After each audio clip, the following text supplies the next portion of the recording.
Oke, pada kali ini kita akan membahas lanjutan materi yang di buku ya, yaitu tentang nilai trigonometri di kuadran 2, 3, dan 4. Yang kemarin kalian sudah saya tugaskan untuk menghafal nilai-nilai yang di kuadran 1, yaitu 0, 30, 45, 60, dan 90. Jika kalian belum hafal itu, silahkan hafalkan dulu, karena itu sebagai dasar untuk melanjutkan materi yang sekarang.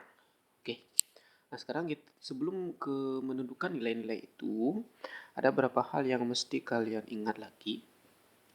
Nah, yang pertama itu nilai trigonometri, nilai plus atau minnya di kuadran 1, 2, 3, dan 4. Di kuadran pertama, ini urutnya sin, cos, dan tan ya. Semua bernilai positif. Di kuadran kedua, yang positif hanya sin. Di kuadran ketiga, yang positif hanya tan. Di kuadran keempat, yang positif hanya cos.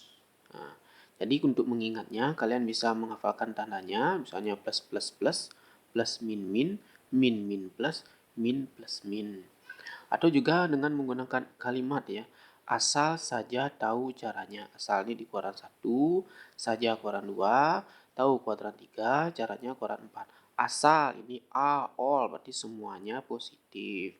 Kuadran kedua S, sin, berarti yang positif hanya sin. Kuadran ketiga tahu T-nya tan, berarti di kuadran ketiga yang positif hanya tan. Di kuadran keempat C, caranya ini cos, jadi yang di kuadran keempat yang positif hanya cos.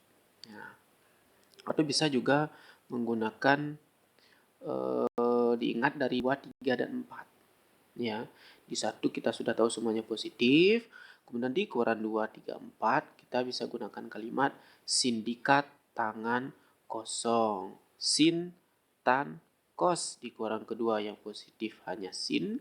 Kuadran ketiga positif hanya tan. Kuadran keempat yang positif hanya cos. Nah, itu hal pertama yang mesti kalian hafalkan selain nilai-nilai trigonometri yang di kuadran pertama tadi ya, yang 0, 30, 45, 60, dan 90. Nah, sekarang baru kita mencari nilai-nilai trigonometri di kuadran 2, 3, dan 4 menggunakan nilai di kuadran pertama yang sudah dihafalkan. Nah, ini ada rumusnya ya. Banyak, tapi tidak perlu diingat. Karena ini mudah ya. Penerapannya sangat mudah sekali. Ini namanya sering dikatakan relasi sudut ya. Di hubungan antara sudut. Yang di sini yang digunakan paling mudah itu adalah 180 derajat. Ini digunakan untuk mencari nilai trigonometri di kuadran 2 dan 3. Oke. Ini sebagai salah satu contoh rumusnya misalnya ya.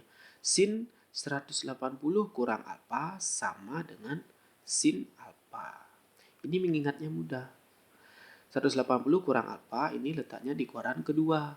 Kuadran kedua sinnya positif. Cos 180 kurang alfa ini di kuadran kedua. Cosnya negatif. Tannya di kuadran kedua negatif. Sin 180 tambah alfa. Kalau 180 ditambah dengan sudutnya akan terletak di kuadran ketiga. Di kuadran ketiga sinnya negatif, kuadran ketiga cosnya negatif, kuadran ketiga tannya positif. Nah, inilah gunanya yang menghafal tadi. Contoh ya. Contoh pengenalannya. Sin 180. Ubah 180 ini menjadi pengurangan 180. 120 itu adalah 180 dikurangi 60. Nah, kemudian lihat sudutnya. 120 derajat terletak di kuadran kedua. Kuadran kedua yang positif adalah sin. Sehingga ini bernilai positif. Nah, sin 120 sama dengan sin 60. 60 ini nih. Ini alfanya ini 60 ya. Nah, sin 60 berapa? Kalau sudah hafal kan tinggal buat. Yaitu positif setengah akar 3. Atau biar lebih jelas. Contoh kedua. Cos 225. 225 diubah ke 180. Itu 180 ditambah 4 225 itu di kuadran ketiga. Kuadran ketiga, nilai yang positif adalah tan. Sehingga cos bernilai negatif. Sehingga cos 225 sama dengan negatif cos 45. Cos 45 berapa? Setengah akar 2. Jadi ini hasilnya min setengah akar 2.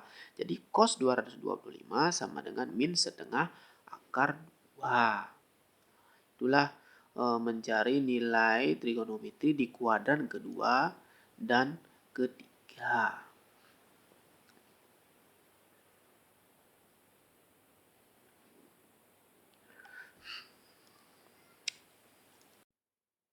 Nah, sekarang kita lanjutkan yang di kuadran keempat. Ya, kalau kuadran keempat itu dia menggunakan relasi sudut dengan 360 derajat.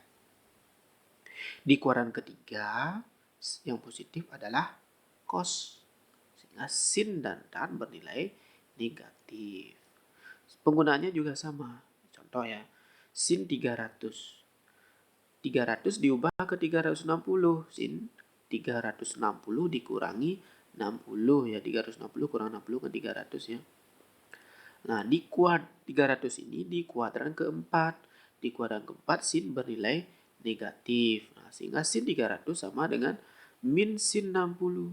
Sin 60 setengah akar 3. Sehingga sin 300 derajat sama dengan min setengah akar 3. Contoh kedua, cos 315 diubah ke 360. 315 itu sama dengan 360 kurang 45. Nah, 315 di kuadran keempat cos bernilai positif. Hingga nilainya sama dengan cos 45. Cos 45 berapa? Setengah akar 2. Itulah pentingnya menghafal nilai-nilai ini. Jadi kalau belum hafal dihafalkan ya. Kemudian tan 330. 330 diubah ke 360, itu 360 dikurangi 30. 330 di kuadran keempat. Kuadran keempat nilai tan negatif. Jadi min tan 30. Tan 30 sepertiga akar 3. Jadi tan 330 bernilai min sepertiga akar 3. Ya, mudah ya. Itulah untuk menentukan nilai-nilai trigonometri di kuadran 2, 3, dan 4 ya. Dasarnya ya tetap kalian harus menghafal yang di kuadran pertama dulu, kemudian menghafal tanda-tandanya, tinggal menerapkan ilmunya. Nah, itu untuk kali ini ya. Silahkan belajar. Kalau ada hal yang tidak dipahami, kita diskusikan di grup. Terima kasih.